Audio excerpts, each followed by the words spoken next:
Here's the story of a bunch of podcasts who were bringing Cubby content to the world. All of them did their own show. Unconnected, obsessive baseball nerds. It's the story of a bunch of Cubs fans who are consolidating all their shows. They're uniting, doing it together, so we all can grow. Cup of Cubby Blues combining with Sunranto, Baseball Rabbit Hole and Cubs PS Plus. With Cubs Pod and Bricks behind the ivy, they're all teaming up to be the Bleacher Bunch, the Bleacher Bunch. We love the Cubs, that's the way we became the Bleacher Bunch.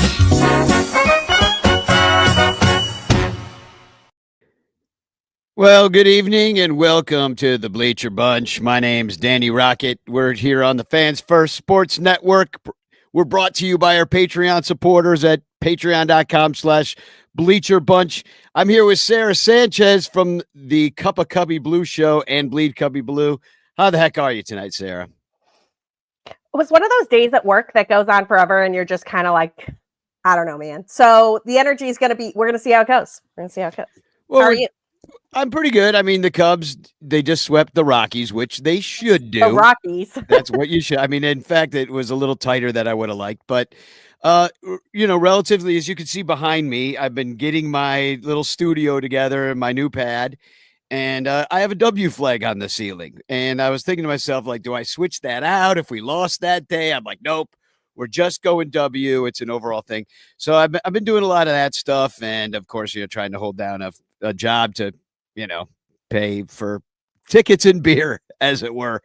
I do want to shout out Blake Beard and Rogue Wave Creative. They're super duper Bleacher Bunchers. They support us at patreon.com/Bleacher Bunch at a really magical level. And also all the shows on the Bleacher Bunch that you should be listening to. I don't know if you heard it yet, but Jeff at Bricks Behind the Ivy had on Bob Kendrick. I've not listened to it. It's in my downloads for this weekend. And it was great because Bob went into kind of what made him a baseball fan growing up in Georgia and talking about loving Henry Aaron and getting to bring Hank Aaron around the Negro League Baseball Museum.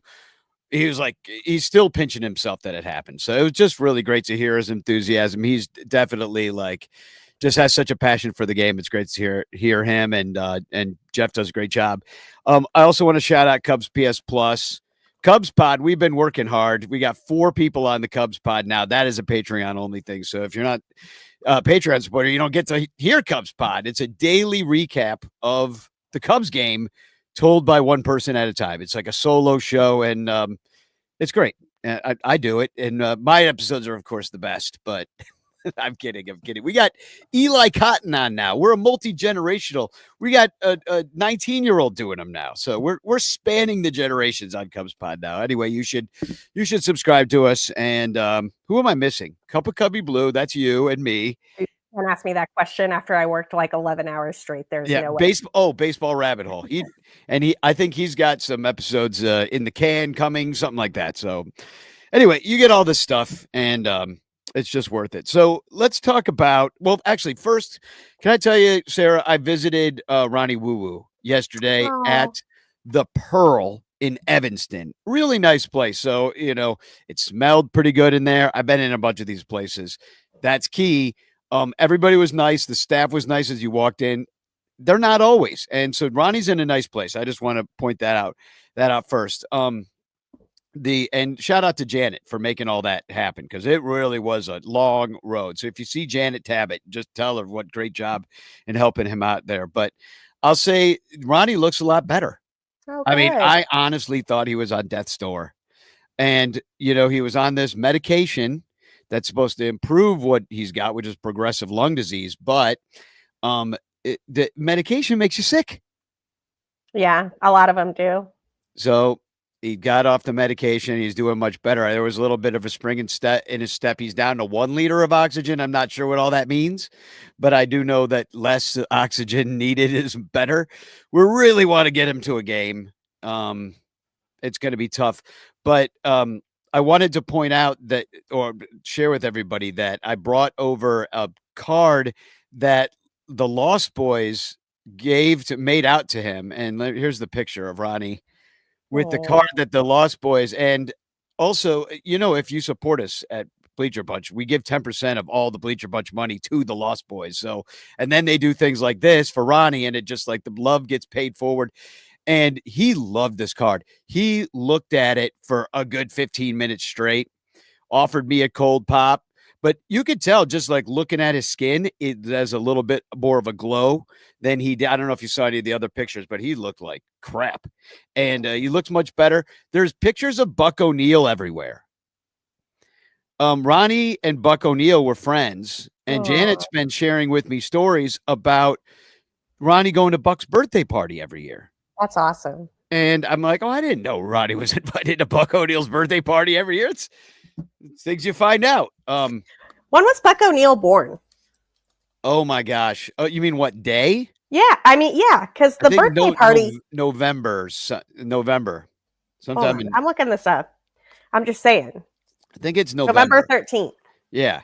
And so, because we wanted to do something, because we did all this stuff in 2020 with John Baker Day, and I remember. And that's when we really started getting into Buck O'Neil. And listen, the Cubs don't do enough for Buck, and to remember. And I want to bring up Buck tonight, because did you know that tonight is the first anniversary today? And the Tribune has a story about it, of Buck O'Neil becoming the first black coach in the major leagues, and it was for the Cubs. I didn't see the Tribune story, but I did know that. And I mean, my position on this. The number should be retired. The empty statue block out there on Gallagher Way should be Buck's. That's my position. And he's got two numbers, I guess, in the Negro leagues, because one of the things Ronnie has is a pillow that says O'Neil 22. And it's like one of those pillows you can make on Amazon with the pinstripes and stuff. Yeah. But I believe he was 53. I think. I could be wrong, but I'm talking about the 53 for the Cubs. Right, and he was 22 in the Negro leagues and as a manager, so he had two numbers. So anyway, retire them both. I don't care. We have plenty of numbers. We don't have barely any numbers retired. What are we, the Yankees? They have no numbers left? We're fine. Do them both. But Ronnie, here's a story. Buck O'Neil gave Ronnie the watch off his wrist. Oh, wow. Because Ronnie said, Buck, I would love to have something of yours as a memento. Aww. And Buck said, here you go. And he handed him the watch off his wrist.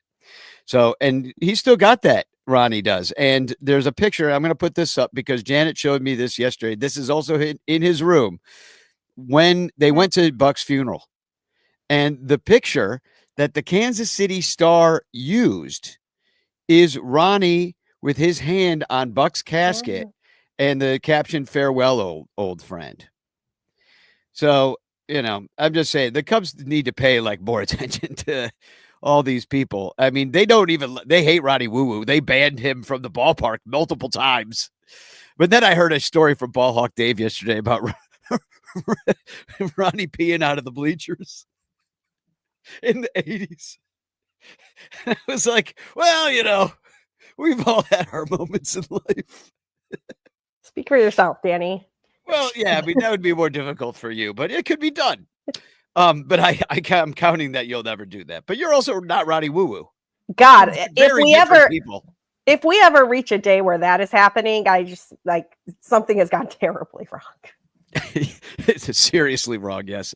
So anyway, I just wanted to share all that with you guys and say that he's doing better and he's in that nursing home and that you should go visit him, because when I walked in, he lit up. And if you've ever gone and visited an elderly person in a nursing home, it's really hard to leave because you feel really guilty because you're like, I gotta go. And then, they're just going to be sitting there watching TV the rest of the day until the nurse comes and whatnot.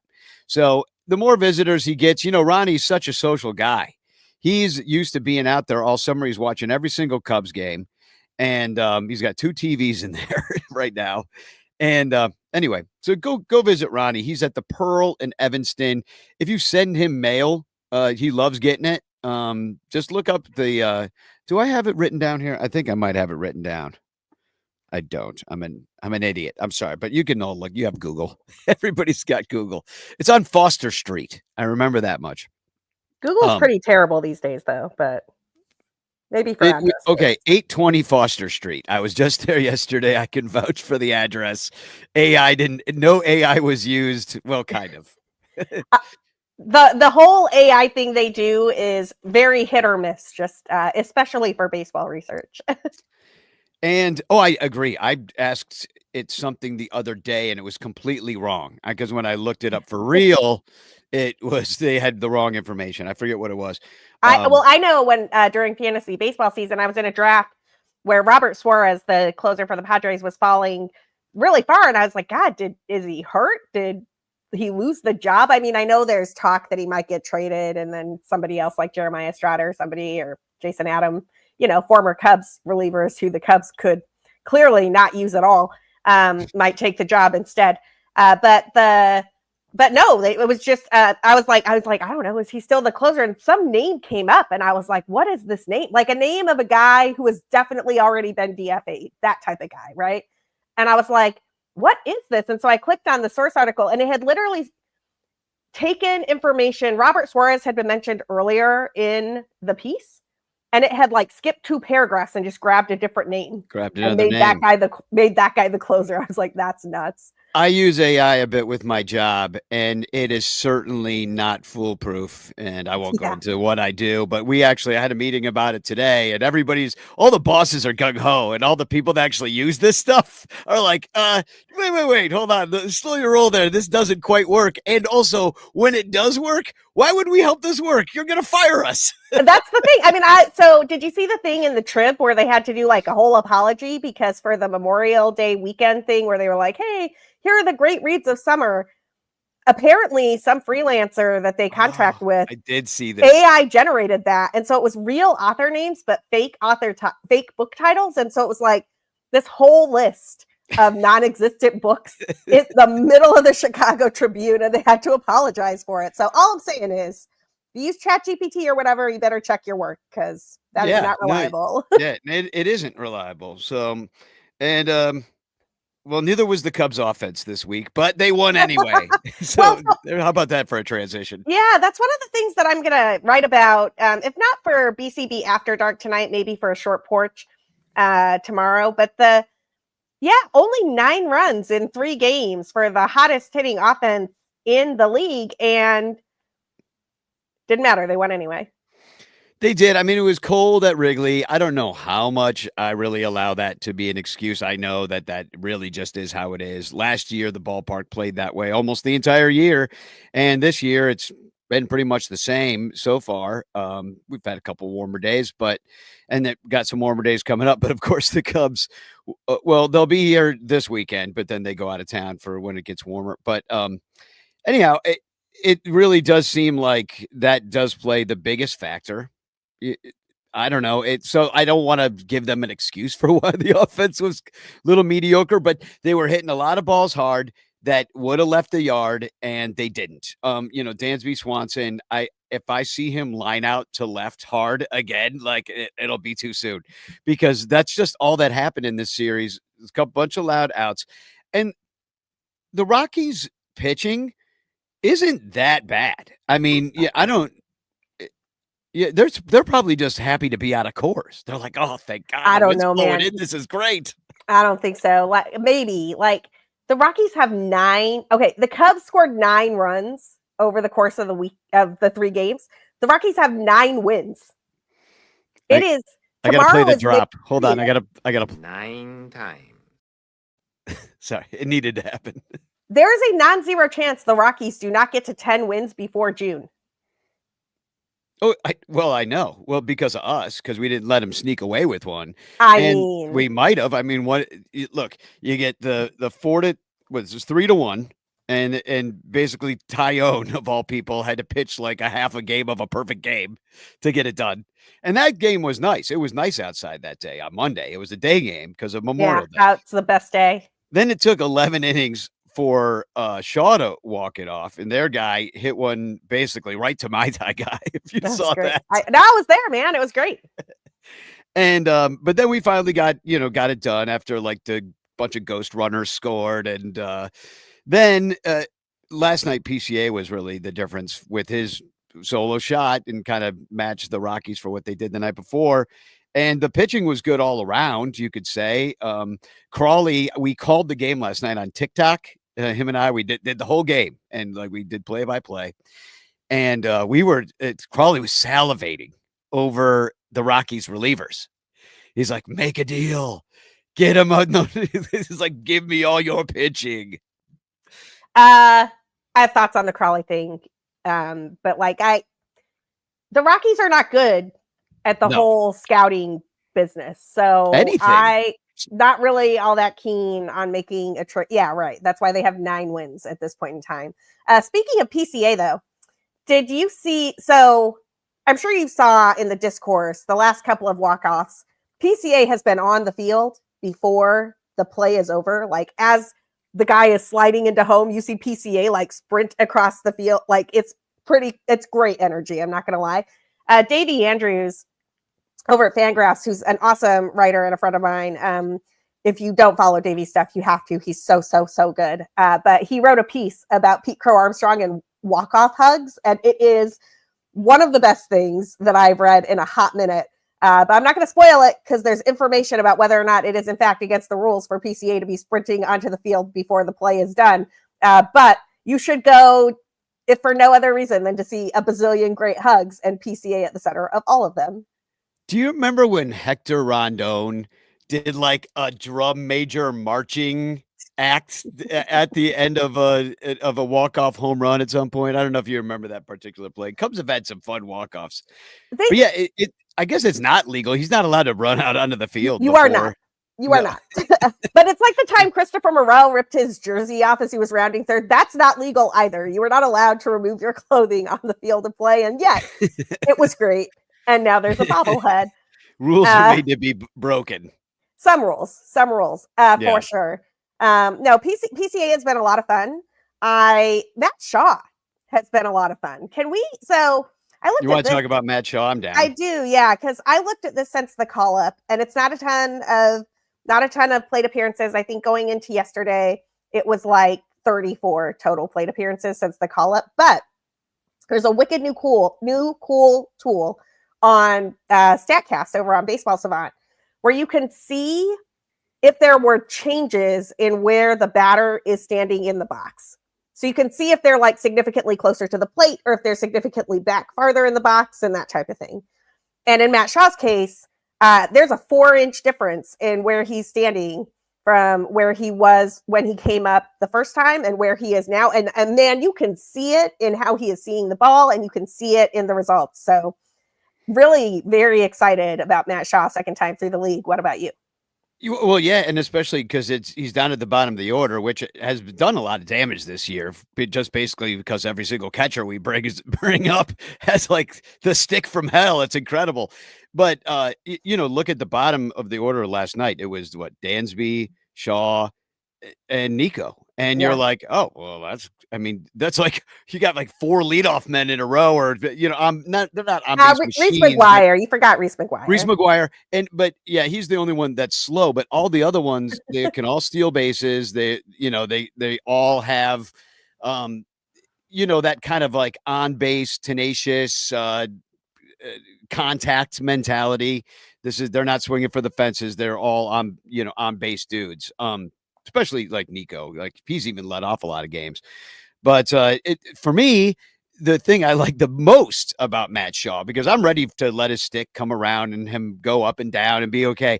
But to have a competent third baseman over there that I don't get nervous every time the ball's hit anywhere on that side of the field just feels a lot better, Better than what we've seen recently. Competent is a strong word. That same data set, a different data set that I was strong arm, good arm. Why do you think he has a good arm? Because he throws hard. Because I watched it. He went boom and it went over there real fast. I don't know where I saw this, and I don't remember the exact date, so it's probably slightly different now. But baseball. So the other thing about StatCast is you have to have 75 throws before it'll measure your arm strength. But somebody had gotten into the back end and could see like what the list was without the qualifier on it. And Matt Shaw's like fine, but his arm strength is like an 84 mile per hour throw. And it's definitely in like the bottom quarter of the league, according to that. So it's like, I think what you're seeing actually, and this is another path to competence. So I'm not criticizing it, but I think what you're seeing No, it's good to have the information. Good range. The noodle arm. Good ability to judge where he should be and how to get the ball to first. Like, I think that a lot of the things that Christopher Morel didn't have or that Nick Madrigal would never have, like, I think Matt Shaw has those types of skills, which is maybe making up for the fact that he's actually not throwing the ball particularly hard just yet. Now, I will say there's that's what it is. It's max arm velocity that you can see, not average yet. So I do want to see what happens when the numbers stabilize. But anyway, just something to keep in mind. Like, the arm is very Isaac Paredes-ish, but the play does not look Isaac Paredes-ish.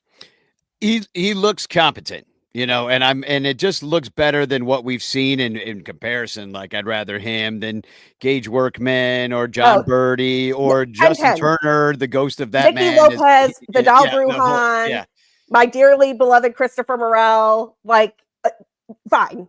Better than all of them. Yeah. That's all I'm saying. That is the relief for me. So, like, I'm patient with the bat because we have a lot of bats that are doing great. Like, Suzuki's doing great. Like, his double last night knocked in Hap. You needed every single run. So, like, Hap is, he was a little slow getting out of the gate after coming back from the injury, but he is starting to kind of come alive there. And so it's just, you're going to need to win all sorts of ways to win the division and to win in the playoffs. So the fact that they were able to, this really offensive team, come in and win a bunch of 2-1 games, even if it was against the Rockies, at least they did it. At least they didn't drop one, because that would have been annoying if we're like, oh, and then they lost that stupid game in 11 innings and we all sat there. Like, we are not saying that. We're like, we swept them. We're supposed to sweep them. So, I guess my personal complaint department is closed. for the moment. I do want to we have Billy DeVore in the green room, but before we bring him on, I just do want to ask you if you have any thoughts at all about the DFA of Brooks Kriske and the signing of Genesis Cabrera, or Genesis, I guess. I think it's I actually don't know that I've ever heard anyone say his first name. I thought it was Genesis just because that would be how I would look, man. I don't know. Cabrera, thoughts? He had a really interesting arm when he was with the Cardinals. One of the guys that they kind of talked about late inning usage and all of that type of thing. It sounds like he might be a bit of a head case because I think the reason he was available is that he would not take a minor league assignment, which is his right.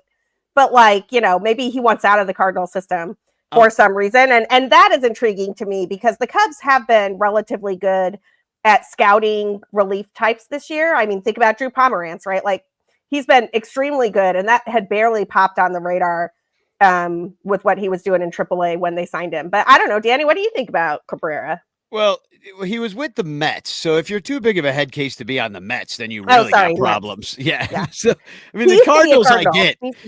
No, the Cardinals, if you have 2 light beers, you're on their bad list.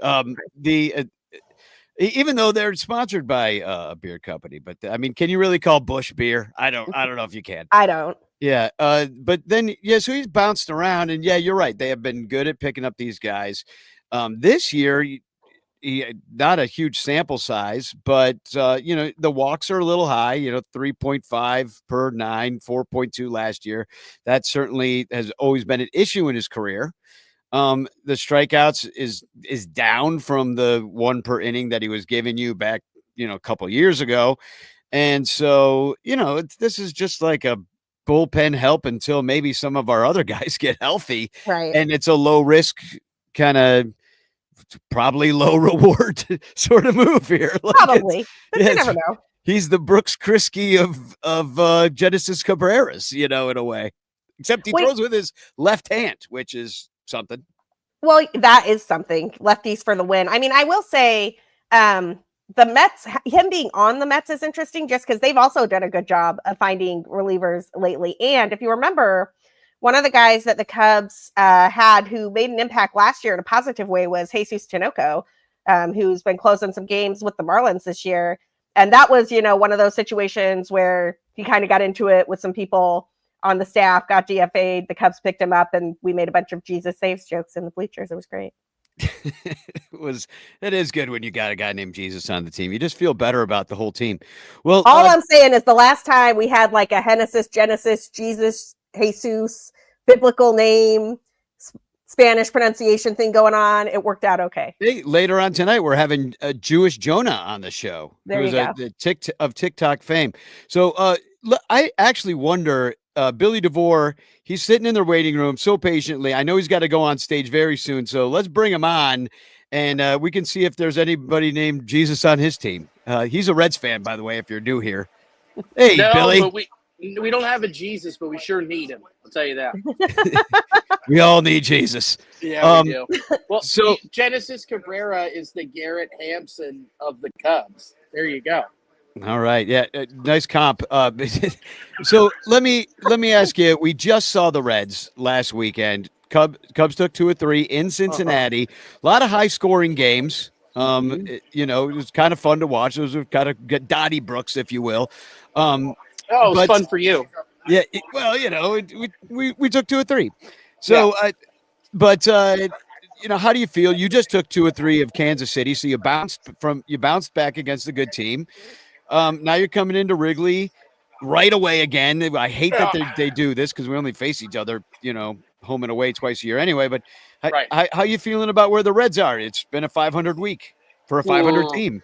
That's how it's just going to be the rest of the year unless they actually do something at the deadline. So it was good to see Tyler Stephenson's bat come alive. That was much needed. I mean, he's hit 2 home runs so far this week. Was it 2 or 3? It might be 2. And then, Ellie woke up and hit 1 into the fountain there. So, and then we traded dude, it was incredible. That thing, it was nuts. But again, Kansas City, when you throw a 93-mile-an-hour fastball down the middle twice, Ellie misses wins. So, yeah, he didn't miss. No. So, I'm feeling better than I did. I feel about the same as when we were playing after we played Cleveland. Same team. If they can actually hit, it's going to be all of the same starting pitchers. Pretty much. Yeah. There's one guy that's different this week. I see that last time it was Boyd versus Green, and I don't think we're facing Green this time. So no. And we didn't do great against Green, but he was on a pitch count and all that stuff. But this time, I'm trying to look it up here. Oh yeah, Abbott, and we're all TBD, I think. But we're supposed to be Ray, Colin Ray, yeah. Ray, Tyone, and Horton is who it would be if they stick to it. But the Cubs, last I looked, was TBD. Maybe it's announced now. And you guys. What is this? What am I, the Chicago Pope here? Stop Pope. Abbott, Lodolo, and Nick Martinez, and the other one we didn't face was Martinez. And we lost to Abbott, I believe. You did. Abbott's been excellent, and Nick Martinez just pitched 7 innings of runless baseball. He's been on one. He's back to August 2024 form, which, he's got 6 different pitches, and he uses all of them. So if you don't have an elite pitch, at least have 5. That's his mentality. He's looked really solid, and if his curveball's working, and especially his changeup, then you guys are in trouble.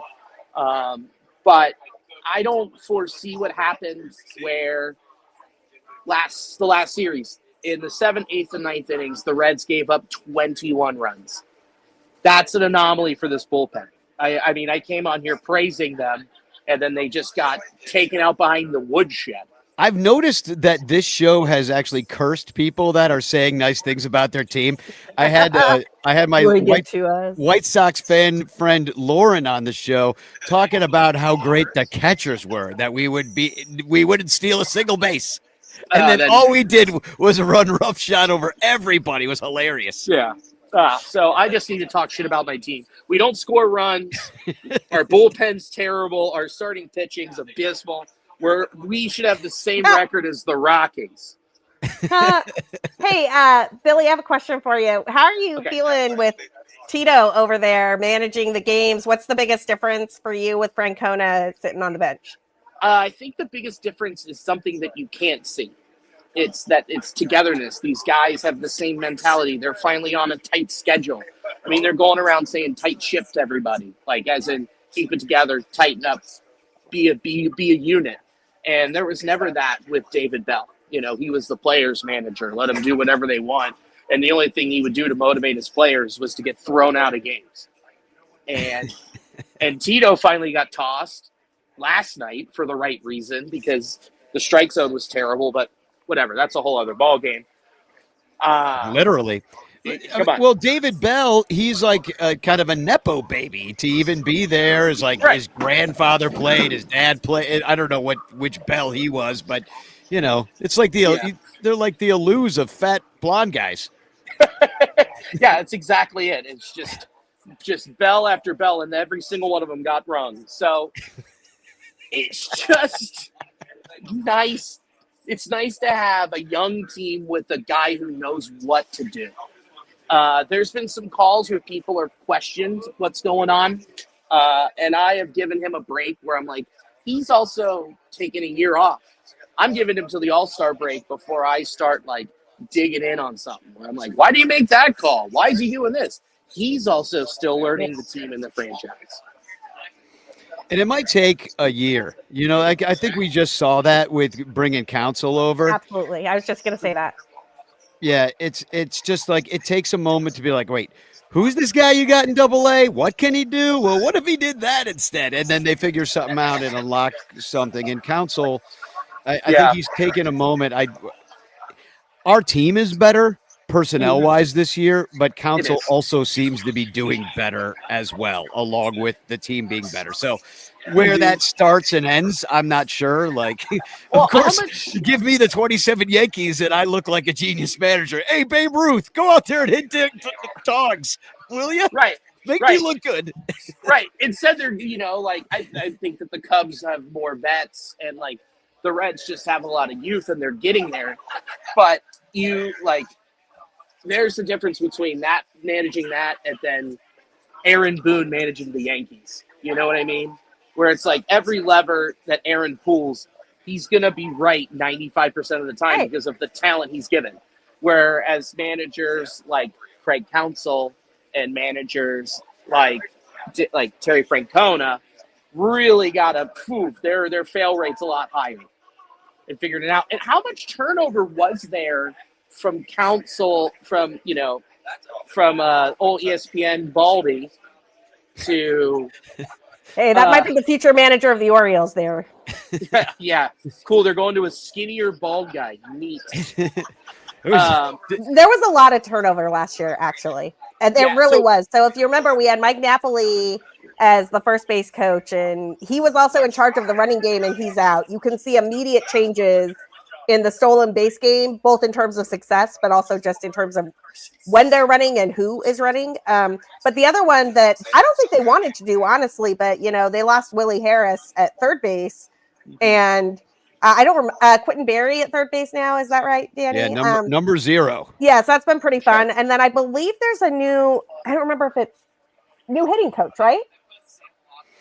I mean, that's every year. So, yes, the answer is always yes. Did I hallucinate that we have another new hitting coach? But no, they brought John Maley's like an assistant, right? They got a few guys, and then there's I'll look at it up right now who our coaches are.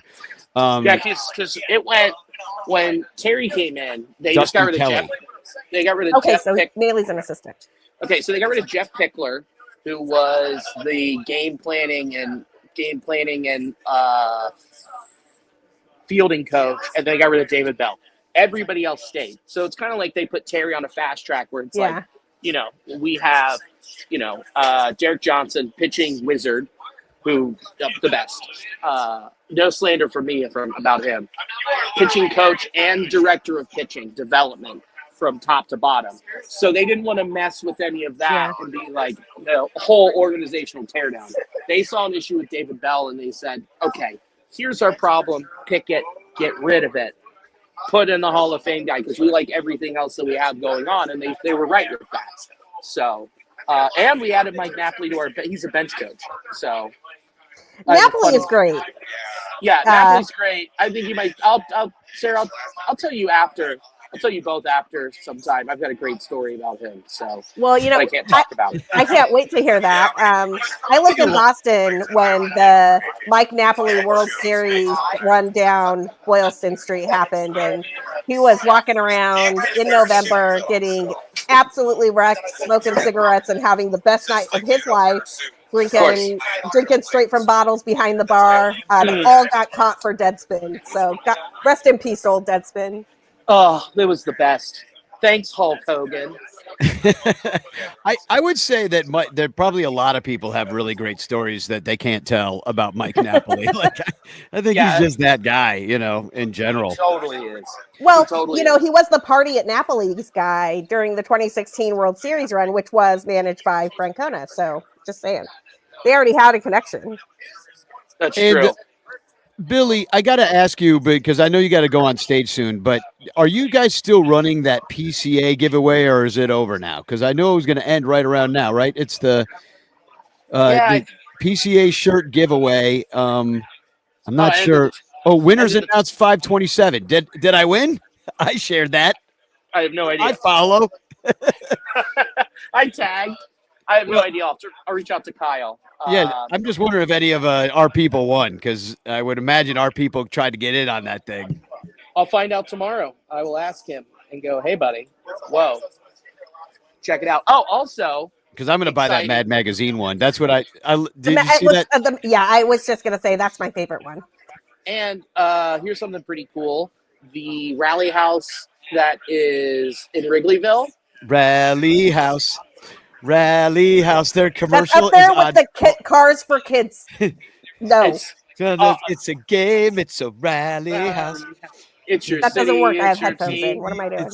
Do you guys have a rally house too? Is Everybody it a chain? has them. Everybody has them. But I thought it was just Chicago. Oh. No, dude, they're out of Kansas City. No, this is clearly like one of those things that like some sports bros are trying to sell to a venture firm at some point in time. Like they all popped up immediately at the same time. Let's buy it and make a new song. Rally House has been around since the early 90s. They started out as sports sampler in Kansas City, and they've just grown and grown and grown. So what I was getting to is now you can find one of our shirts at the Rally House in Wrigleyville. Sweet. Which one? It's the Say a Gundam shirt. Nice. Ah, cool. Yeah, and we also cracked into Cleveland and Houston. Congrats, that's rad. Thank you. I'm going to share the link to In the Clutch shirts in the chat right now while we're here, just because you guys should go check out their wares, because you have a unique style. You know that there's a lot of humor in what you guys do. It's all player licensed stuff, so you know that your favorite players are getting a cut. And there's no team stuff on it, so Ricketts doesn't get anything. Exactly. As God intended. Yes, so, and if you use code Bleacher Bunch, you get 10% off. So do that too. Bleacher Bunch gets a little Billy DeVore kickback off the back ends. Yep. But overall, I don't know. I mean, this team is starting Connor, Joe, and Garrett Hampson right now. Nolby Marte is coming back. His oblique strain, which we've covered that. His oblique strain is not as bad as they thought, so he should be starting baseball activities this weekend, hopefully. Fingers crossed. But I mean, I don't know. If we take 2 out of 3, it'll even us out, and that is what this team needs to stay relevant in the division. If not, start looking at what's happening in Chattanooga and Dayton and Louisville. Meaning? that minor leagues.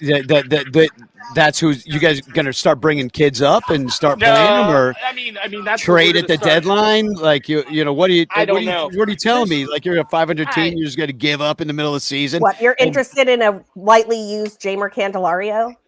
Oh my gosh, he's what I, dude. He's like the $17 million man right now. He's in Arizona, and they're like, we can rebuild him. And I'm like, they can't.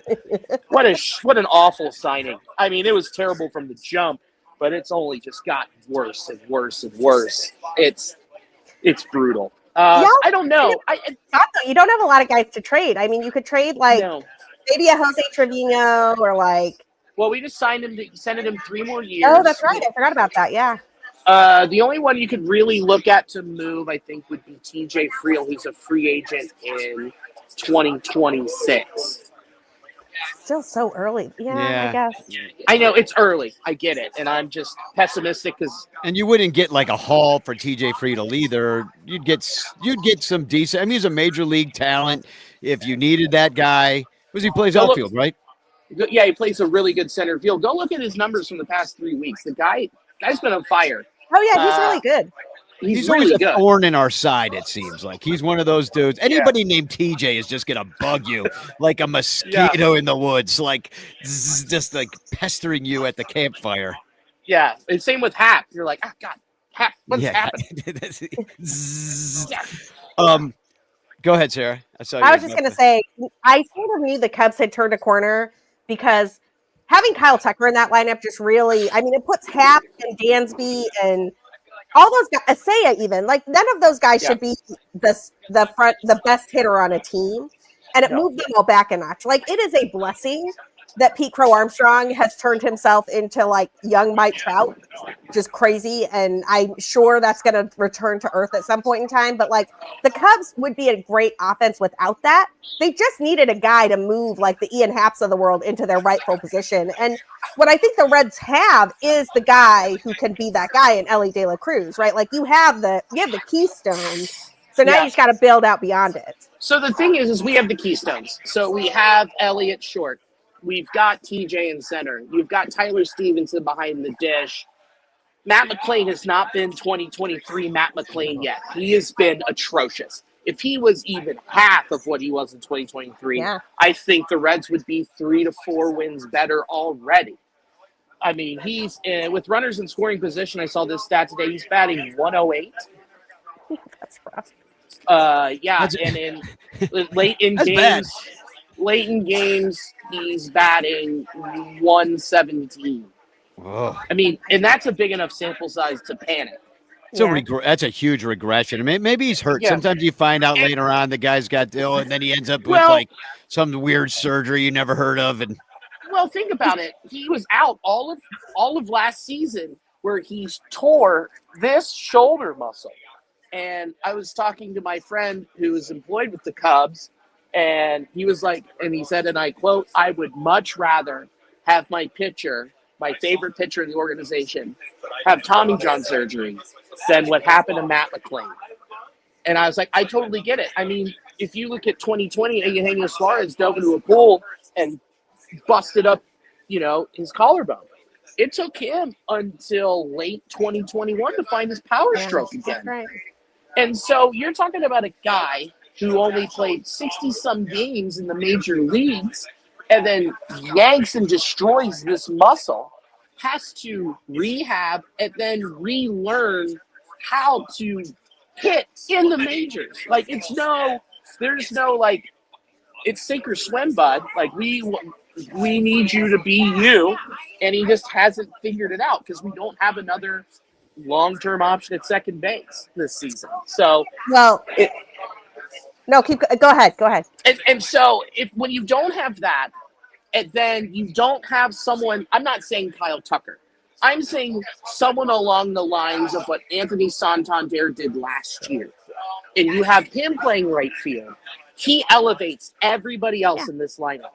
And he gives Ellie some protection, and he just doesn't have that. This lineup does not have that vet where you're like, this is the dude this is who we pound our chest for. This is the guy who rallies everybody together. And when you need a hit in the bottom of the eighth, and he's up in the lineup, that's the guy who does it. The guy who sets the table. It's just like when the Reds in 2009 traded for Scott Rowland. We don't have that guy to just push through. Well, and you can. That's like Teoscar Hernandez raises the floor, and like the Dodgers didn't need the floor to be raised, but like Teoscar Hernandez hitting at Great American Ballpark, that would have been just a beautiful, beautiful thing to see, right? Like he would have absolutely slayed if that had been a free agent signing that the Reds were particularly interested in. But you all need the guy like that because you have the superstar. You need a hat. You need a hat. Sarah, I talked about it for at least 15 hours when I was shut in the winter and how perfect he would be. I mean, so many of those doubles would have turned to homers. The problem is also, too, with the Reds front office mentality is they sign dudes who hit doubles and then hope that they become homers at Great American Ballpark. Whereas they should right, exactly. Precisely. Same with Will Myers when they made that dumb decision. So when they instead the mentality should be we should get a guy who hits home runs, and then when he comes to Great American Ballpark they go farther. And this is something he'll hit more home runs, right?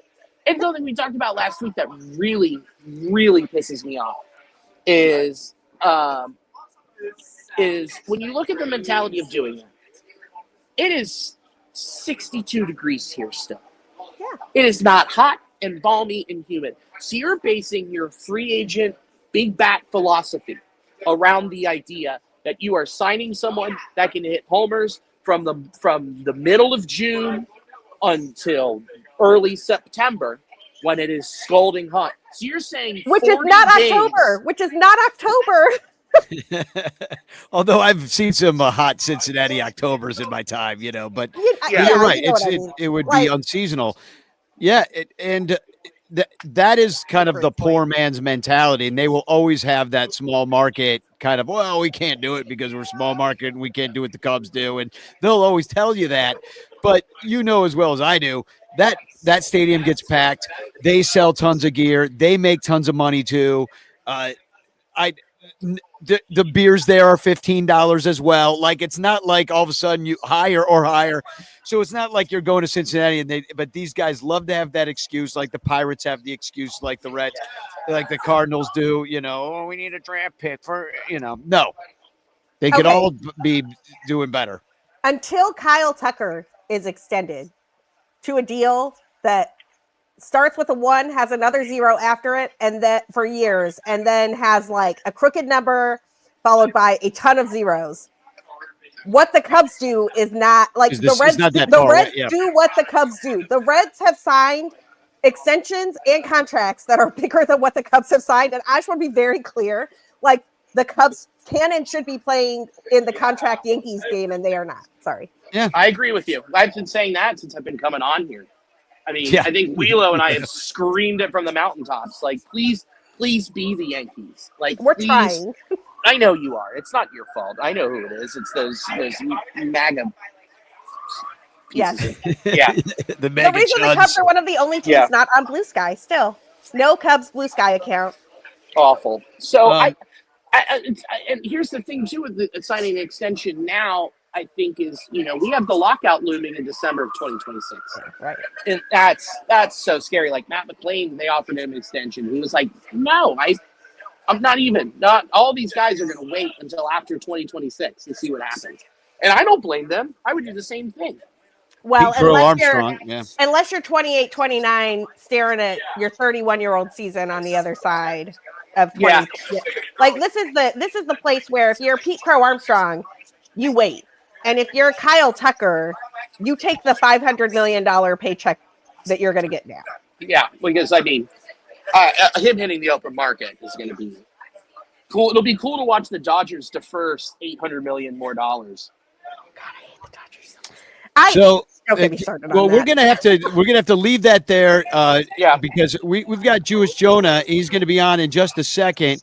But Billy, we're gonna play a commercial. But before I do, I'm going, and you have to set up this video here. It's you and your Chicago style cheese coney, or yes, yeah. So you are doing you're doing a series you're doing a series about hot dogs, and for every city, you're turning it into a cheese coney. Is that correct?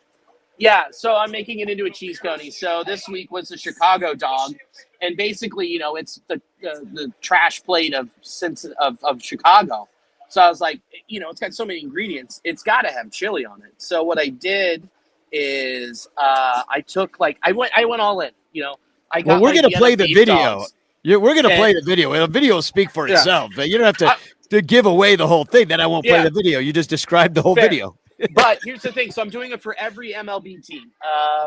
I'm trying to decide what I'm doing this weekend, and I'll let you guys know, and just let me know what you think if I should do it. Let me know when you're going to do the Cardinals dog, because I'll come over and I'll take a dump on the hot dog all by myself. Deal. I'll wait for you. I have thoughts on what you should do for the Diamondbacks dog if you have not already done Arizona. Snake. Sonora dog is what I was thinking.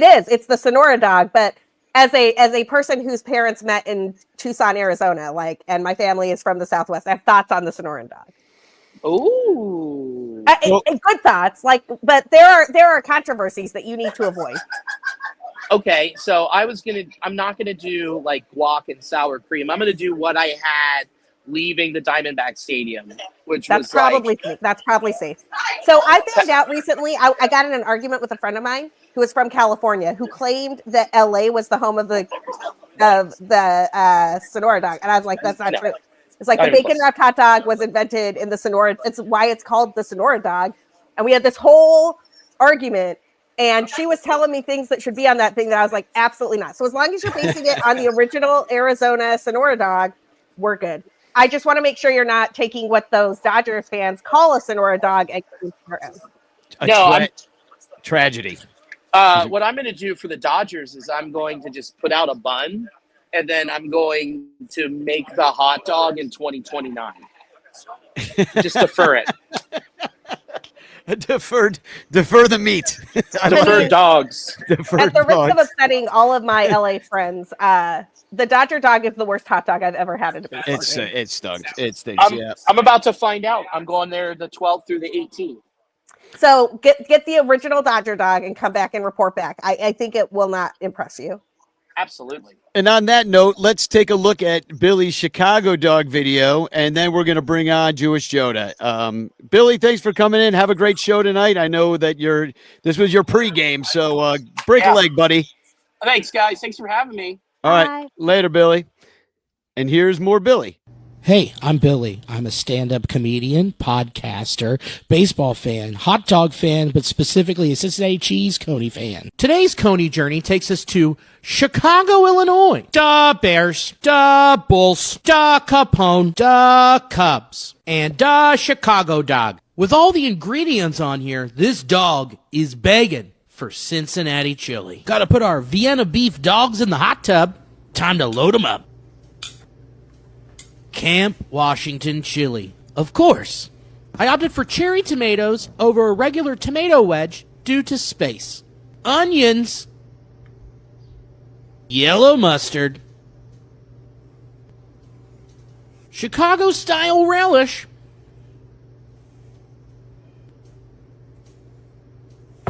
Sport peppers. Pickle wedge. Celery salt. And lastly, our shredded cheddar. And there we have it, our Chicago dog Cincinnati cheese coney. John Holmes, Cubs fan, Cincinnati comedy legend John Holmes. And guess who's back? Hi. She back. Chicago dog Cincinnati cheese coney. All the fixins. This is the biggest one I've made. Wouldn't you agree? It's a big boy. Fat Daddy. Fat Daddy for a couple of portly papas. Yes. All right. Cheers. Bonk. Cheers. Ooh, these are some sturdy buns. Had to. Let's go. Oh, gosh.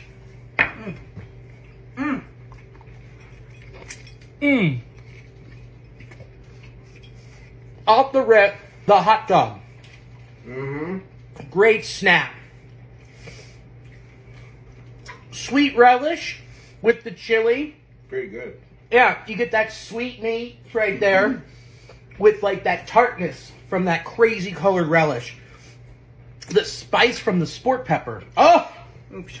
Oh no! Oh no. I like the sport pepper with the chili. Yeah, I like the mustard.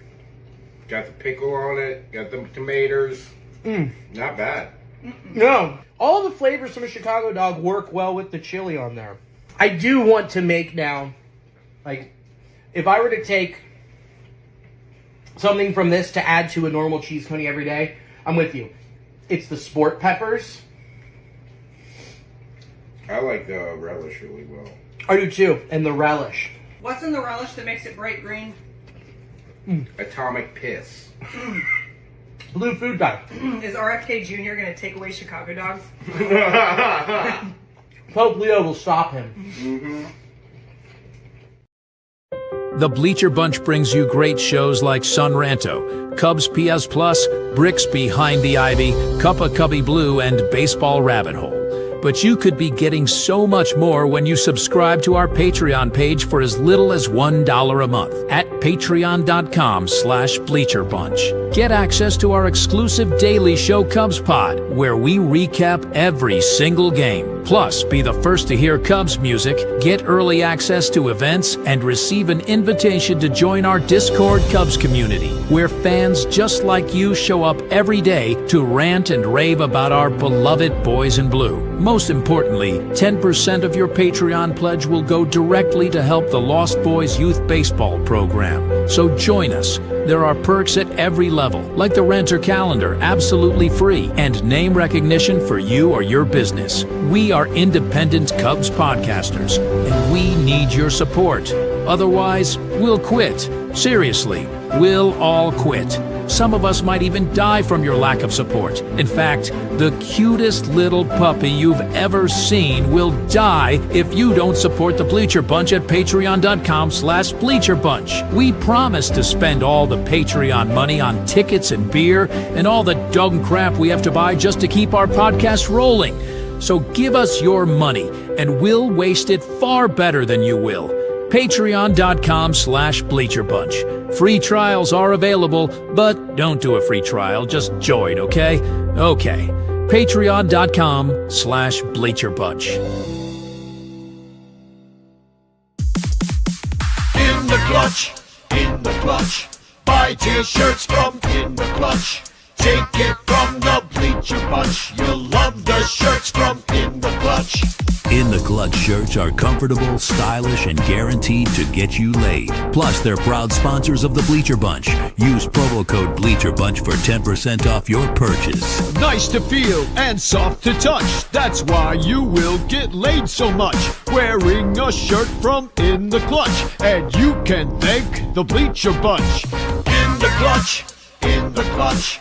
Buy t-shirts from In the Clutch. Remember the code Bleacher Bunch. Save 10% at In the Clutch. In the Clutch. In the Clutch. In the Clutch shirts actually not really guaranteed to get you laid. Welcome back to the Bleacher Bunch. I'm here with Sara Sanchez, who I believe just asked me if she could, if she had time to go get some more wine, and the answer is always yes to that question. You know, for me, I mean, I don't drink anymore, but I do approve of it. I made a critical error because when you said you were showing the Billy DeVore video, I was like, oh, well, I'll just watch that video and then we're going to talk about it. And then I saw the first commercial and I was like, oh, maybe he's just doing, and I should have just asked at that point in time, but I didn't. I will take a break at some point while you and Jonah are talking, and exactly. Yeah, go get a drink. I do want to mention though, because I forgot at the beginning of the show to say #chance in the chat, and if you say #chance in the chat, you can get a message of love and doom sent to you by me on this handy dandy postcard. And oh yeah, keep going. No, then you could win. That's all I was going to say. You can win tonight. Just #chance in the chat is how you do it. So, before we move on, can I just say Billy's video 10/10 recommend, although I will never eat that chili stuff ever in my life. However, I really wanted him to say the Pope. Like, how do you do that whole thing and you talk like the Pope, man? The Pope. Pope. Well, I would like to introduce Da Jewish Jonah from Chicago. Welcome to the Bleacher Bunch, Jonah. How you doing tonight? Oh, living the dream. Glad to be here. Thanks for having me. Yeah, I knew I've seen you around Wrigley a bunch, because you're there all the time. You work there, and then happened upon your TikTok a little bit late, and it's just really great content. And you're just so much fun to watch, and you have such a great spirit. You love the Cubs so obviously, and you love your job, and your enthusiasm is infectious. So, how, as a Cub fan, are you so positive? It's incredible. Oh man. Well, first of all, I appreciate it. You hit the nail on the head. I do love my job, and I do love the Cubs dearly.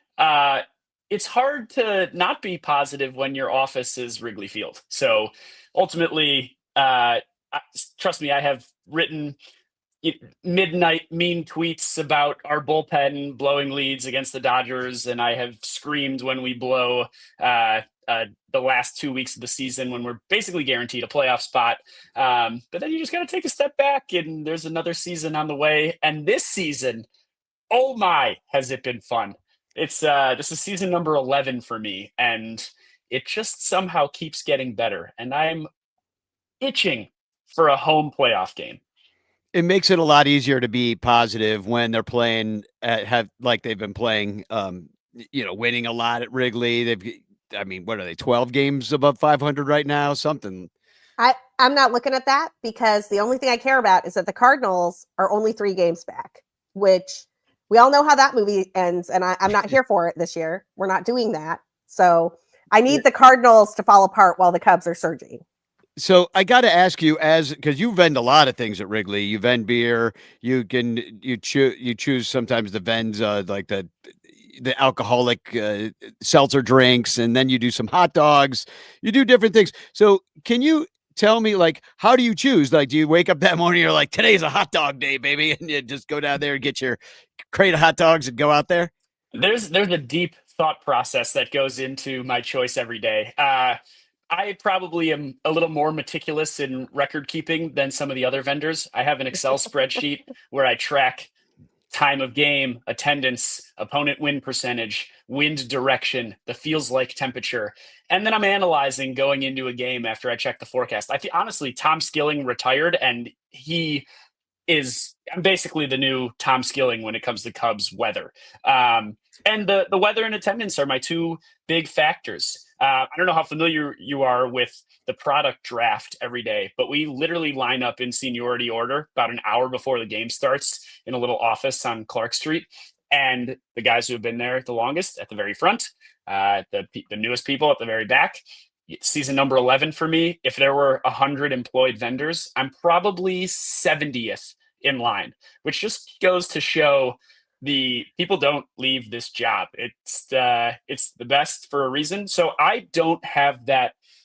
I have a choice every day, and I try to pick what I think is going to sell the most based on a whole bunch of factors and what's available by the time I get up to the table. So sometimes things are gone being 70th is what you're saying. Like, oh yeah, there's still Twizzlers. You could probably still do Super Rope if you want, but nobody wants that one.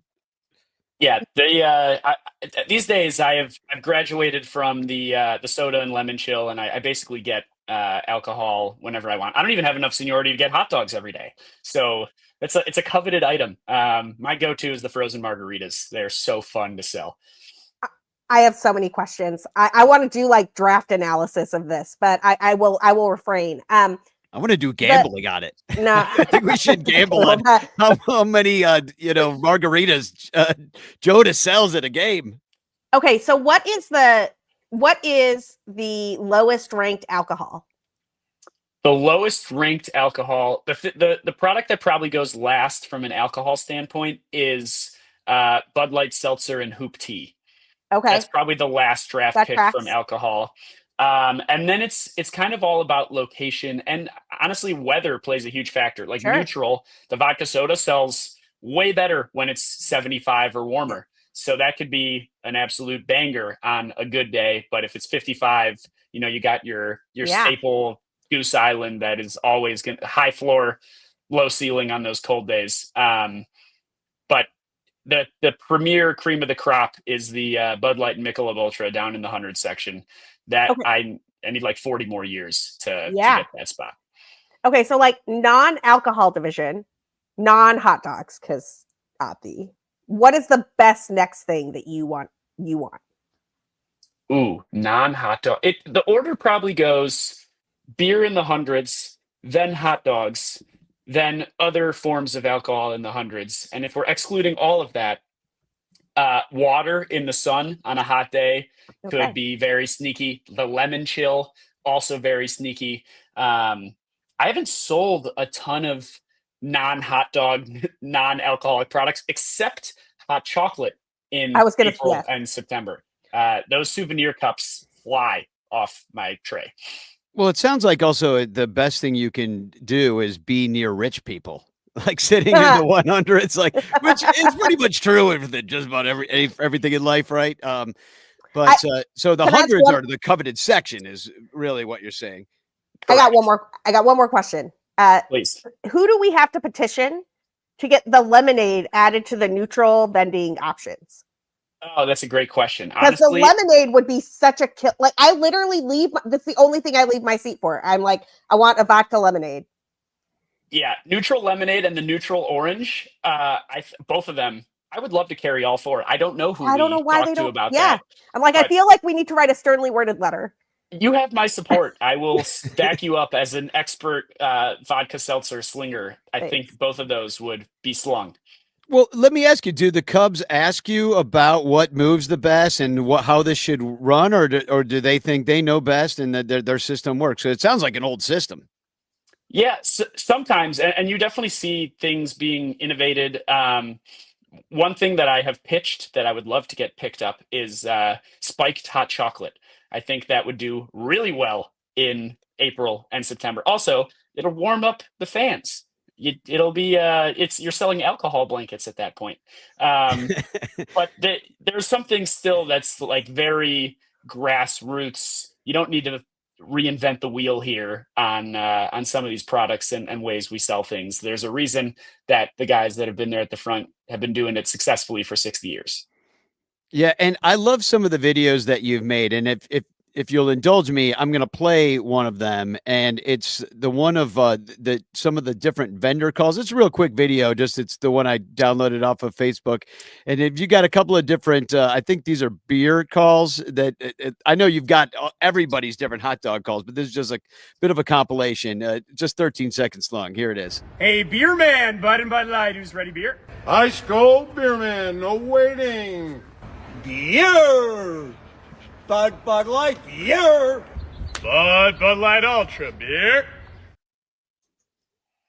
So that's just four different guys. You were the first guy in there, and then now you must have some of the vendors that you look up to, and you think like, oh, I want to have a call as distinct as that guy. Who's the first person that comes to mind when I say that? Like the guy you want to be, that. Yeah, the guy you're hearing on the broadcast is Antonio when he's selling hot dogs. No matter where he is in the stadium, the mics are picking him up. He certainly, I tried to take a page out of his playbook when it comes to a hot dog call. He's full-throated. Full-throated. Oh yeah, big time. I don't know what he does in the off season to nurse his throat, because after 80, he's there almost every game too. So after 81 games of screaming hot dogs, he's the first guy out there. He's a hard worker. He's friendly. Antonio is a stellar role model when it comes to hot dog vending. So, how did you come up with you have different calls for beer, different calls for hot dogs. Like I've watched your video, so it's pretty. It's kind of old timey. I like your style because you hot dogs, just like that. It's full throated, but you're up in the nose, so you sound Chicago. It sounds good. It's a good call. So how'd you come up with that? Did you practice in the mirror? I wish. It was a lot of trial and error when I first started. The first thing I ever sold was soda in the upper deck, and I maybe said 2 words that first week of vending. And then you start to get a little more confident, and you play around with different things.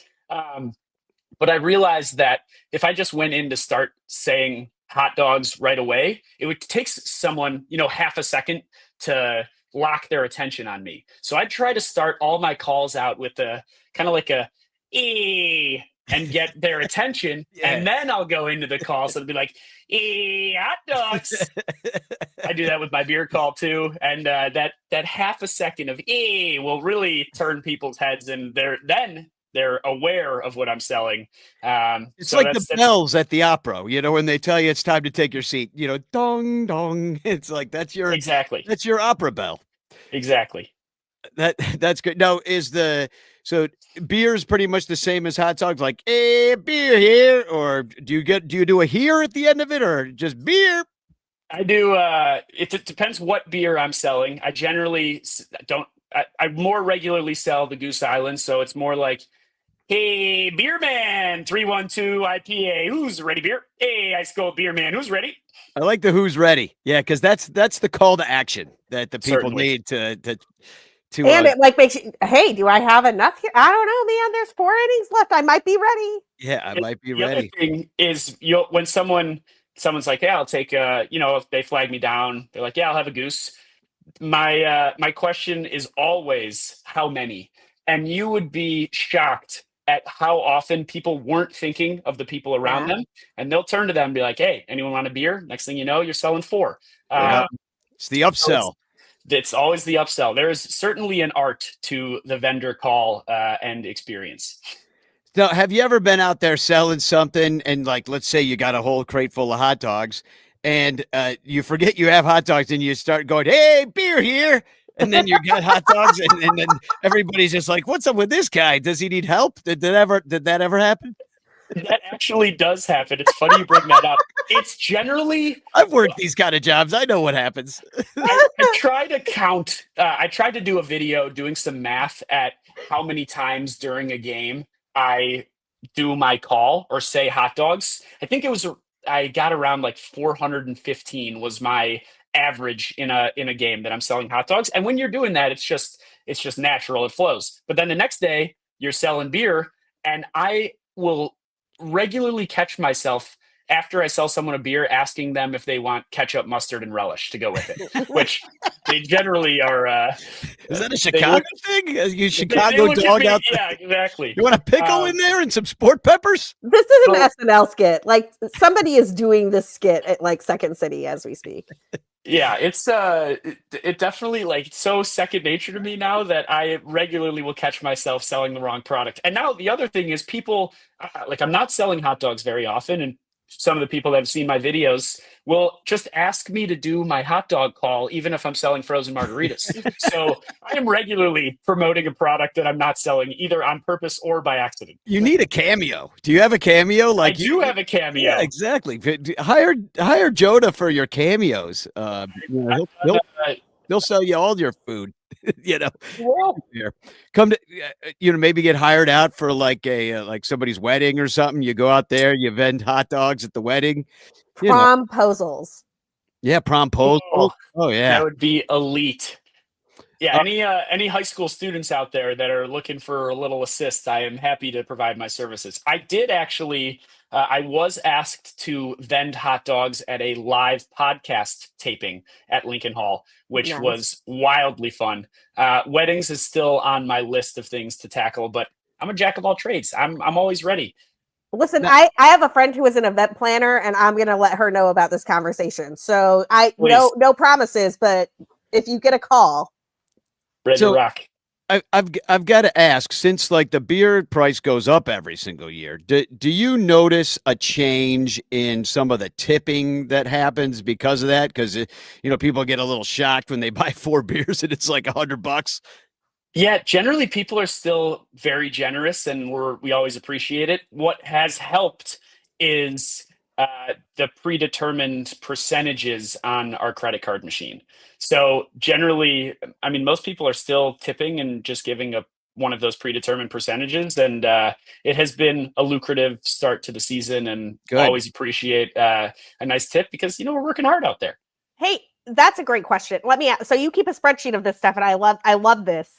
So you make more money when the Cubs are good? Oh yeah. Oh, that's why I track winning percentage as part of my. Can you give me a ballpark of like this Cubs team versus last year versus 2022. Yeah, it's honestly, it's last year's attendance was really good, even though we didn't end up making a playoff run. Yeah. The I think a bigger factor is the weather. If Okay. you're getting regular 75, 80 degree sunny days, it's really helpful from a sales perspective. One massive change was the pitch clock.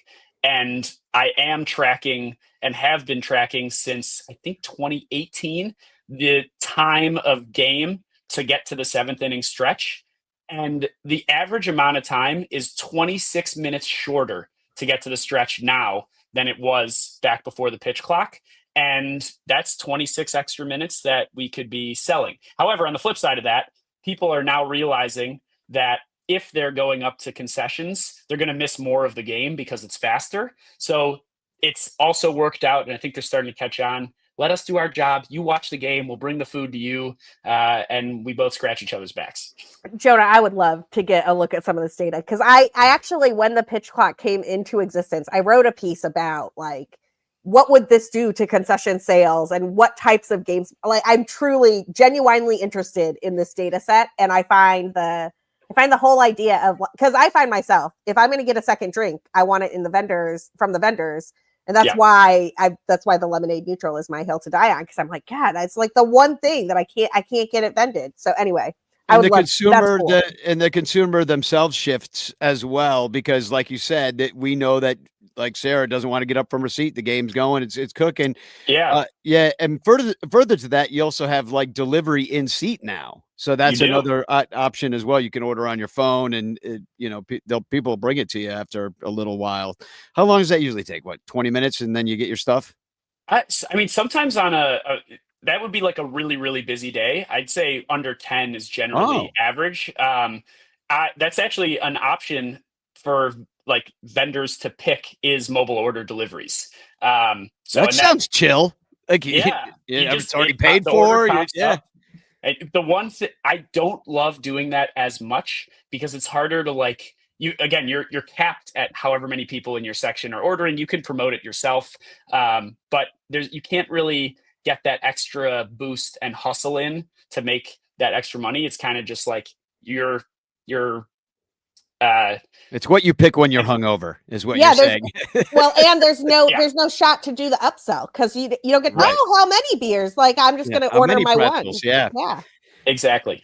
So I do have to ask you. So you're Jewish, Jonah. So obviously your faith is important to you, as you have it in your whole name and everything, and. So you grew up on the north side of Chicago, and you came to Wrigley a bunch as a kid, and you're Jewish, Jonah. Could you kind of give me your backstory and everything that is involved there?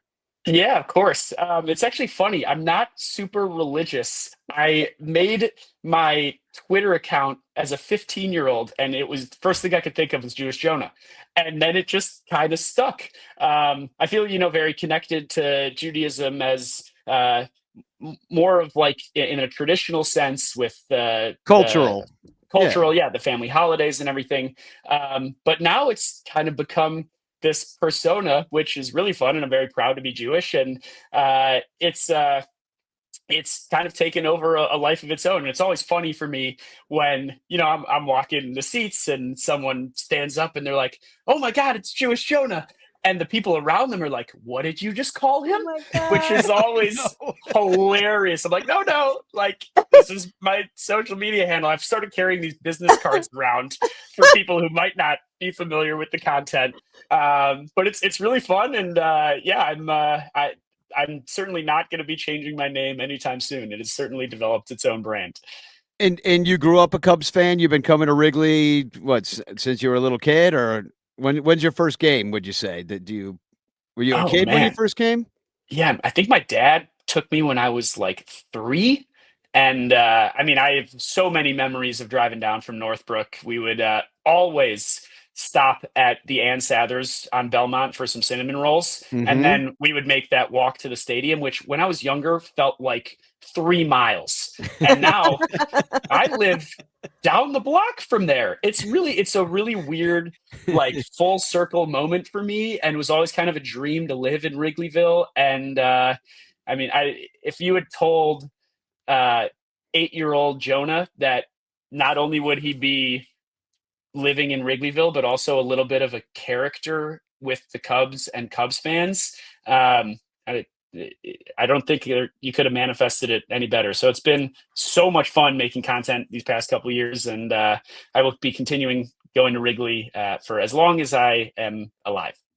Yeah, I was so excited to find you, and I don't know why, like, it had been over my head, maybe because I'm not as on TikTok as much as like on Twitter and stuff like that.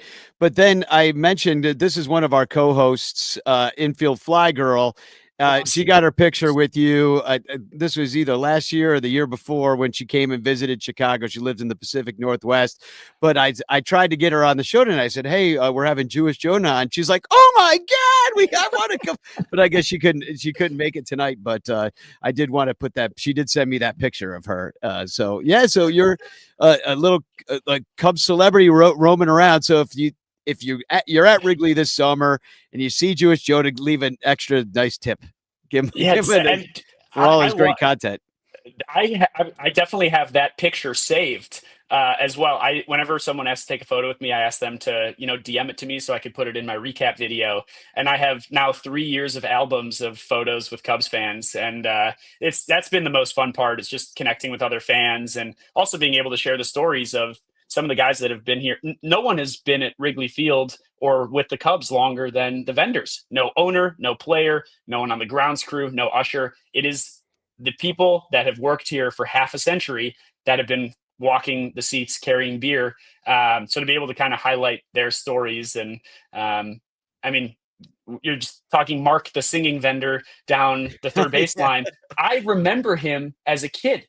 And now I get to call him a friend. It's like this really weird full circle moment. Singing a lot of Beatles songs, right? He sings like Penny Lane, I think. Oh yeah, She Loves Brew. Yeah. He's unbelievable. He's brilliant. So it's been wildly fun. But please, if you see me at a game, please say hi and chat hot dogs or anything Cubs baseball. Well, thanks for coming on the Bleacher Bunch. I really appreciate your time tonight, and I know that the people listening to our show are gonna love hearing from you. And so follow you on TikTok. Where else are you? Instagram, I take it, or all those TikTok, other places? Instagram. Now I'm posting directly to Facebook because they've got a new creator rewards program, so that's been fun. I've got a whole new Facebook audience, YouTube Shorts. Wherever you get your short form video content, you can generally find me. And I'm going to keep churning out videos, and I appreciate you guys having me on and sharing my love of Cubs baseball and the hot dogs. Well, thanks for coming, Jewish Jonah, everybody, and have a great rest of your night. And we'll see you at the ballpark. See you at Wrigley. Thanks, guys. All right. Bye. That's why I like having the Bleacher Bunch show, because then you have this other show aside from, like, you and I are talking about baseball at our show, and then the Sun Ranto shows that doesn't talk about anything. But in the middle, we can have on all these people. I had a nice conversation with Ball Hawk Dave last night, out on the just on the Ball Hawk corner. I'm like, you know what? I'm going to bring mics out here, and I'm just going to record Ball Hawk Dave one night, and I'm going to get all the philosophy from that crazy dude, And then there's so many great characters within our family is all I'm saying. Every time I walk by Ball Hawk Corner, Dave's like, what are you angry about now? And I'm like, I don't think I complain that much. I just hold the team to a high standard. Exactly. You hold him to a high standard, and the problem with Dave is if he doesn't like anybody else to be mad, he's the only one that's allowed to be mad about it. I'm more mad than he is all of the time. There was a day, and he was a little bit. There had been some beers, but like I don't remember. You guys have had it out. Yeah, I've seen it. Yeah. Were you there the day that he said I wasn't a real Cubs fan? And I was like, are you kidding me right now? I love that. I left. And then, like, I don't know, for the next 3 days, I didn't even wave or anything when I walked by. I was like, I'm angry, Sarah. And I'm like walking up. And he finally came across he's like, why don't you talk to me? Anyway, so Dave and I know he was very concerned. He kept talking to me about it because I every time I see him, he goes, "I think Sara hates me." I'm like, "Well, you said a few things there, Dave. You said a few things. You know, you might have to come around on a few things there, Dave. You know, if you want Sara to like you, you know, she's not just going to give you her friendship willy nilly." That's why Ball Hot Corner is great, though, because you know these are like our people. Like we exactly. We have arguments. We have discussions. We I have baseballs that have been burning, and adventures with the burning baseballs. Oh, it's a meeting place, and now we got the mom shrine up there too, just adding to the whole thing. Can I tell you, Danny? I have met so many people walking by the mom shrine. I'll like be fixing the lights or like putting up a candle that blew over or whatever, and there's like, what is this? And I'll tell them about your mom, and I'll explain what we were doing there and what you did and everything. And they just everybody loves it. Everybody. People stop, they look, it's a great legacy for your mom. I want to point out this, Obvious Shirts, Joe at Obvious Shirts, he has that Obvious shirt that's hanging on the mom shrine that he It's been there for like months. So since through the winter, last fall, through the entire winter. There was one day I walked by and somehow it had come off the like hook mechanism it had there. I don't know. I think a football fan did it, but it wound up getting back in there, and it's been. Yeah, I don't. That's a pretty strong mechanism. I brought a new hanger at some point because the hanger broke, but I do want to point out that Joe gave me. He made 2 shirts, and he gave me one of them framed. So look at that! I finally got that up. I've been sitting on this until I moved in here. So Mama Ranta Forever, that'll sit there, and bunch of other stuff. They got the Bleacher rules. You can't see it. I need to get the lighting right in here now. But I do want to mention that part of Ranter Fest this year, which is going to be August the 2nd, going to do it a little bit differently, but we're still going to have an all day long get together from before the game until after the game with festivities throughout. We're going to raise money for Lost Boys again. And that's what your ticket price will go to, and some of the things that we'll give away, and some of the things we're going to try to do, which we'll have a meeting about, figure out. But we're not going to buy group tickets because it's too crazy right now. Saturdays at Wrigley Field are too crazy, so you're better off. You will sit in better seats if you just get the amount of tickets you need. If we want to get a little group together, do that. But two and two. Maybe I can help you guys get tickets. I'm happy to do that. Like if you're like, where do I sit? I will help you figure out where to sit. But everybody get their own tickets. We'll hang out before and after the game. Group tickets are not a good idea, and bleachers are pretty much sold out all season long at this point. Yeah, we need to talk about the bleacher pricing situation because I've been to the bleachers 3 or 4 times this year. Longtime listeners of this show know this, and I've been super public about it. So a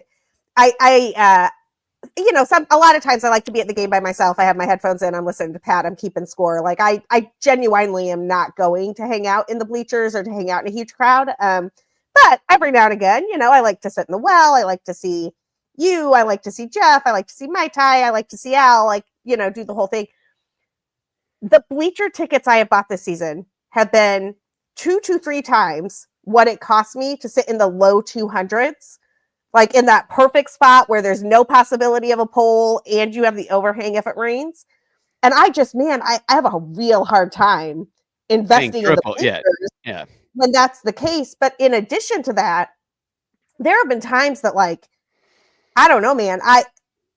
And it's going to get worse as the team gets better. So this is a nice problem to have. I am definitely this is first world problems here. But, Ken and I think Ken's been on the show before. We generally scope out the giveaways at the start of the season. Which tickets do I absolutely have to get from the Cubs? And the most expensive tickets that we identified there were for the Friday opener against the Red Sox in the bleachers, because we wanted to be in the bleachers. This bleacher giveaway that day. It's going to open the 4th of July weekend. Red Sox, Cubs at Wrigley. You have to be in the bleachers for that. And my God, Danny, these $100, and now they're 200, right? No. I think the face value was $118 before fees, and those tickets are going to go for more. Oh yeah, Those tickets go they for could more. be if it's a nice day, especially some of them might be $250. Someone will pay $250 to go sit there without a back on their chair and far away from the infield. I Just ruined a saying. hat, a brand new hat yesterday because my little bag was sitting under the bleachers. I was there for my friend's birthday. Shout out to Liz, who was amazing, and happiest belated birthday to you. But we had a whole group there in the bleachers. But I had a hat in my bag because in case it rained and somebody spilled a Coke or something and it trickled down, you know, the way it does. And there is Coke stain all over that hat. That hat is no good anymore. I'm going to have, but it's fine. Like, it's whatever. It's, you know, you get to go hang out with Cubs. But I'm just, if you want to sit in the bleachers, man, that might be the priciest. It might be the priciest seat per value in the park. Like, obviously you're going to pay more in the Catalina Club or the 1914 Club, or if you want to sit immediately behind home plate or something. But like, I don't know, man, you're paying, they have charged you for the experience and people are paying for it. Yeah, no, it is. It's Tommy Boy's experience. That's what that's what he's gilded at this point. Oh, remember when I lived across from Wrigley Field and got drunk in the bleachers on Daddy's money? That's what he's recreated. Yeah, well, no more money to get drunk out there. Like, you spent it all on the ticket. Oh yeah, well, I mean, there's a lot of money in those bleachers these days. That's for sure. So anyway, I do have tickets for sale for Ranter Fest to reserve your spot. We don't have a big venue. We're going to be doing it at Almost Home and at Output again. So, but I can only fit like 75 people in there. But everybody's you can buy your ticket. So go to sunranto.com/ranterfest. It's $25. All the money is going to go to the Lost Boys, and it's our big fundraiser for them. So, we'll have ways to donate to if you can't come, maybe add to the number that we give them. Donate on your own. A lot of it's about raising awareness. Everybody get their own tax write-off if they want to. Give Levante and the Lost Boys money. So anyway, I think that's the show. But there was some question in the chat that I wanted to. Oh, no, I can't find it. Anyway, we're just gonna end the show. How about that? So, Sarah, it's great to see you. We haven't done a Cup of Cubby Blue in a while, and we were able to knock this one out, and we got to do all sorts of other fun stuff, and while talking about our beloved Cubbies, who hopefully can keep their winning ways. Well, Danny, it's always the best, and we will get Cup of Cubby Blue back in regular. I've been in a disastrous cycle of tons of work at the day job, and I'm writing a bit more at Bleed Cubby Blue. So if you like my Cubs writing, check that out. I do a couple of short porches over there during the week, and I do the BCB After Dark series on the weekends. So I always do one or two of those just to make sure that people have some BCB After Dark to get them through the weekends. But it's also, it's just been a fun season. Like, it's been a fun time to be around the ballpark. It's been a fun time to be around Ball Hot Corner. It's been a fun time to bump into your friends at Wrigley Field. And I never want the amount of content I'm creating to get me away from the park. Because the reason I can tell you all interesting things or write about interesting things or talk about interesting things is the time I spend there. It's not the time that I spend digging through Fangraphs, Yeah, exactly. And we're lucky enough to live in Chicago and be able to go to all these games. And even if you don't go to the game, just hang out at the corner. So let's pick a winner for this hashtag chance and get the heck out of here.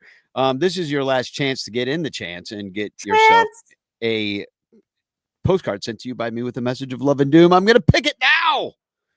Oh, a lot of names going around. Thanks for being here tonight, guys. Like and share on your way out tonight. It helps the algorithms, so they say in the business. And the winners tonight is Seth Kennedy and his lovely child. Look at that. Seth's a new father, so this will brighten his day while he's changing a diaper. And in fact, if he runs out of diapers, you could always use a chance postcard. No, you cannot. I don't think it's going to work that well, but no.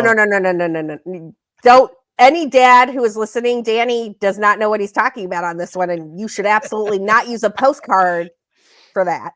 Hey, the same as Kennedy, you should not be taking my medical advice. Hey, Danny, you might have a Maha future. Exactly. Vote for me for dog catcher. I don't know. Dude, I would vote for you over all of these people. Seriously. At least I have morals. That seems to be lacking. Make America rant again. Yeah. So thanks for being here tonight, everybody. I'm going to play one more clip from Jonah. It's a little bit longer. It's from his TikTok. He went to the game the other night and hung out in the bleachers as a fan. He did not work that evening. And so I'll just give you an idea of his TikTok style and what he does. It's a great follow. So if you don't follow him, go do that. So have a great night, everybody. And thanks for being here. Good night, Sarah. Good night.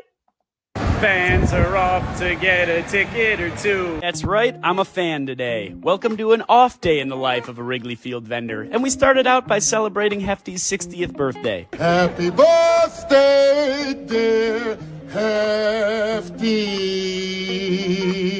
Gonna need John Vincent to sing at my birthday party too. I was a very happy camper, then the gates opened, I headed out to the Budweiser bleachers, saved my spot for a little BP watching, but what is this? Location change, we're on the field watching the pros. I'm taking some notes because I plan on hitting in the cages later. It was nice to see these professionals and once again, a very happy camper. Speaking of pros at work, I had some time to explore the stadium after BP ended, and obviously I had to say hi to all my vending friends. These are the people that make it happen. Yay! It's the hot dog girl!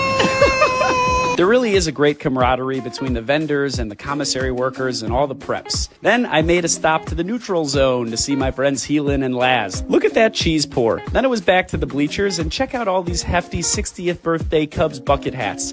Quick fit check, bad day to be a hot dog. Allison and I did some fueling up, hydrating of course, because we had a job to do, which was cheering on the Cubs as they did some great situational hitting to put up 2 runs. Frozen Margarita King strikes again, then it was the 7th inning stretch. I'm not sure how, but this game flew by. Next thing you know, 10th inning. Free baseball. Nothing too eventful happened in the first extra inning, but that didn't matter to our Cubs fans. We stayed put in the bleachers, packed house. I don't even need to speed up that clip. That's how fast PCA is. He stole a base. Michael Busch knocked him in. And just like that, the game was tied 3-3, probably thanks to the now hefty rally bucket hats. This kid was cracking me up all game. Here's another stolen base. Come on, Matt. I want to play the music, baby. Little bit of foreshadowing here.